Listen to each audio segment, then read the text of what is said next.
Hello! Good afternoon. Good afternoon ngayon. Ngayon lang uli ako nakapag-video. Ngayon lang ako uli makikipag-usap sa inyo. Dahil kahapon may injection ako. Ito, yung shoulder ko masakit. So ngayon, ang gagawin natin, mag-exercise para mawala yung aking mood na bugnutin. So, gagawin ko, mag-exercise ako sa bula. Gagamitin ko ang bola ng tennis dahil ang shoulder ko, left and right, masakit. Ito ngayong mga nararamdaman ko ngayon sa nakalahati ko yung aking injection. So, ito na. Umpisahan ko. Ang bola, itatapal ko dito, ilalagay ko dito sa may likuran ko para mahilot siya kung todo dito sa wall. So, tutulungan ko yung sarili ko kasi kung hindi ko tutulungan yung sarili ko, wala. So, hindi naman frozen shoulder ito. Ewan ko lang kasi nagka-frozen shoulder na rin ako nung nakaraan, nung after a year ago. So, nawala rin yon. Pero ngayon, bumalik yung sakit. Pero hindi ganon kasakit ngayon yung naramdaman ko. So, ipapatong lang natin yung bula dito sa may ball. Ganyan. Tapos, kung nasaan yung masakit, doon nyo i-press yung bola at saka yung katawan nyo. Tapos exhale, inhale lang ang gawin nyo within 30 seconds para mawala or hindi man siya mawala pero makaka-relief kayo. Ginawa ko na noon ito, so gusto ko lang i-share sa inyo lalong-lalo na yung may mga frozen shoulder. Dahil nakakatulong sa inyo ito. Promise, nakakatulong sa akin. Kasi ito, ginagawa ko na to. Nung pumupunta ako ng Rotunji, hindi bula ang ginawa nila sa akin, rope. Yung up and down. Yun ang ginawa nila sa akin sa Rotunji noon. So, ngayon dito dahil sa, wala naman akong gym place. Wall lang ang mga gym ko ngayon. So, bula ang gagamitin ko na pang tennis. Kagaya ng, kasi yung karamihan natin, no, dito, masakit dito, both shoulder. So, ito mo, ipipress mo siya kung saan yung masakit. Ikukompress mo yan. Yan.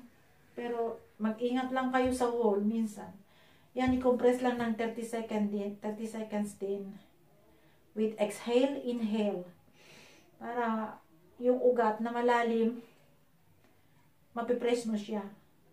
Yan lang ang ginagawa ko mga kapatid. Kaya, isi-share ko kung ano yung mga nakaka-relieve sa aking mga pain.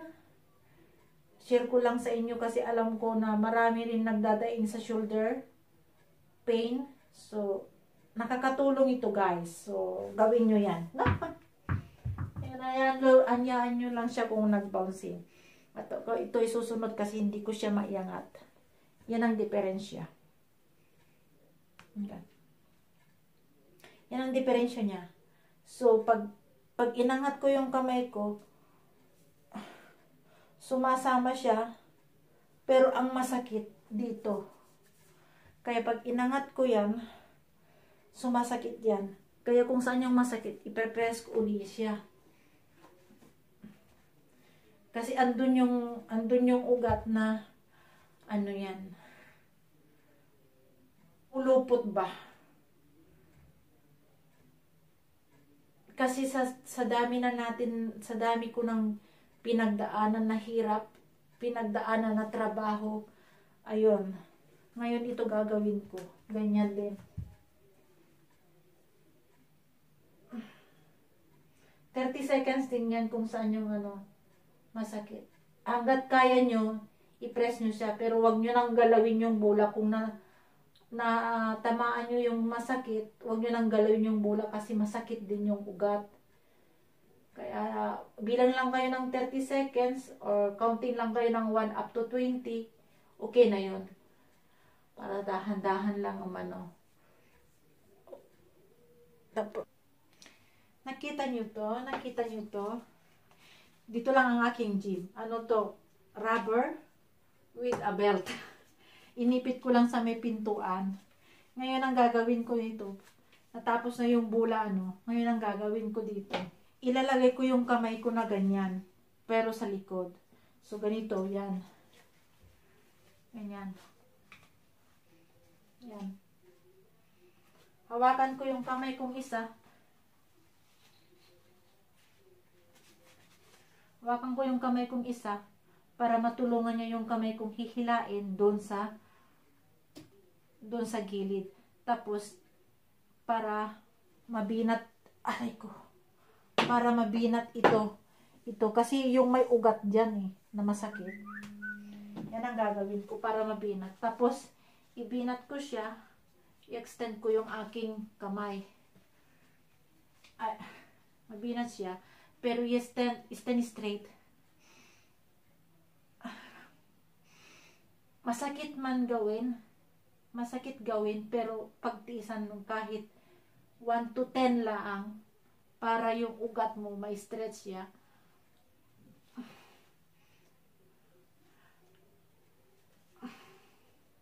Ano? Noon, ito, hindi ko ganon. Hindi ko siya ganon.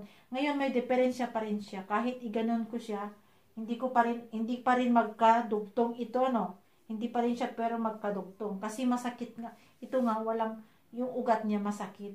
So ngayon ang ginagawa ko, kasi nakikita nyo, napapansin nyo, iba yung shoulder ko. Mataas ito, mababa to. Kasi masakit siya talaga. Hindi niya maunat ito dahil yung lock doon sa dito niya, yun ang masakit pag nag-move ako. Dati hindi ko nagagawa nito. Yung parang ganon.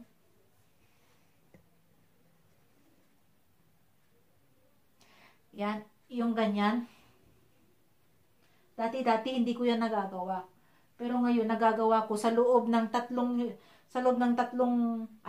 na araw na ginagawa ko to. Nailagay ko na yung kamay ko sa likod. Hindi ko nga mahawakan pati bra Pero ngayon, nahawakan ko na yung kamay ko sa likod. Masakit talaga. Masakit gawin, pero kailangan lang na gawin natin kahit 1 to 10 lang everyday.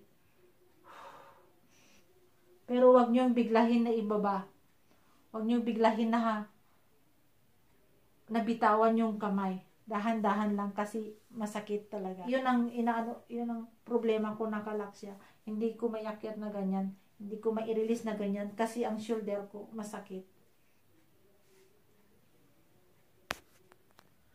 So yun ang exercise ko ng araw-araw. Kaya kayo na kagaya ko na may sakit sa shoulder, promise nakakatulong to. Kaya gawin natin to kahit mga 5 minutes lang. Huwag natin biglahin kasi masakit. Siguro itong sakit din ito, kung mga side effect din doon sa mga sa mga gamot na iniinom ko or doon sa injection ko, hindi ko alam kung anong side effect ito. Kaya ito, dinadaing ko simula nung makalahati ko ang aking injection at natapos yung aking radiation. Ito na yung ibang sakit ng katawan na aking naramdaman, o ito na yung iba kong linalabanan sa katawan ko. So ngayon ang gagawin ko, araw-araw akong nag-exercise dahil hindi nga ako makatulog sa gabi, lalong-lalo na yung ang weather ay wet, yung basa ang weather, masakit, makirot doon sa loob. So kayo na may frozen shoulder, marami tayong iniinom na mga pain reliever. Ako nung nagtrabaho ako sa Hong Kong, may frozen shoulder ako. Marami rin akong iniinom na pain reliever, pero hindi siya nakikinig doon sa pain reliever, di ba? So ito lang ang exercise na aking maiambag sa inyo or mai-advise lang sa inyo kasi ginagawa ko. Promise, nakakatulong ito pagtiisan lang yung sakit. Kung hindi niya iindahin ng gamot, pagtiisan ang sakit na i-exercise mo araw-araw 5 minutes. Kasi ginawa ko na to sa Rutunji. So, nawala naman yung frozen shoulder ko noon. Na sa loob ng isang taon, isang taon ba yun? Oo, nawala. Nag-acupuncture pa ako, pero wala rin. So, yun lang ang nakatulong sa akin, exercise. So, ngayon, ito naman siguro sakit ng ito, dahil masakit talaga. Gawa siguro ito ng mga side effect ng aking mga gamot na pumasok na sa aking katawan. So, ito na ang aking nararamdaman. So, ang may share ko lang sa inyo, ayaw nyo rin ang katawan nyo ay masakit. Lalong-lalo na sa mga overpatig dyan, overwork. Kailangan bigyan natin ng sarili natin ng mga bagay na kailangan makapagpahinga rin yung ating katawan. Oo, alam ko, ang trabaho natin ay hindi basta-basta. Ang trabaho natin bilang OFW ay hindi basta-basta. Lalo na ngayon ang trabaho natin ay mga 24 hours o wala pang 24 hours o yung trabaho natin ay alam nyo na, ayan ang mga manager sa kusina, manager sa bahay. So, kailangan natin na wag natin pabayaan yung ating health, lalong-lalo na yung pangangatawan natin. Isa lang ang pundasyon natin, isa lang ang katawan natin. So, tayo wag natin pabayaan ang ating health. Kailangan din kumain tayo ng tama, kailangan din bigyan natin din ng rest ng ating pangangatawan. Alam niyo ba, sa tagal ko na nag-abroad, sa tagal ko na bilang OFW, ito na yung bunga ng aking pagpapagod. Ito na yung bunga ng aking pagtitiis ng mga sakit na hindi ako nagpapadoktor kasi bawal magkasakit. Yun ang iniisip ko palagi nung nasa Hong Kong pa ako. Sabi ko sa sarili ko, bawal ka magkasakit, apeng. Bawal ka magkasakit. Bawal ka magpadoktor. Yan, kino-comfort ko yung sarili ko. Kaya hindi ako nagpapadoktor noon. Puro na rin na naramdaman ko sa bandang huli na ito na, gumip up na yung pangangatawan ko. Kaya advice ko lang sa ating mga katulad kong OFW, na lalong-lalo na yung mga may sakit karamdaman, please, wag niyong pabayaan ang inyong sarili. Wag niyong hayaan na iyatsipera lang yung inyong nararamdaman. Magpa-check up kayo.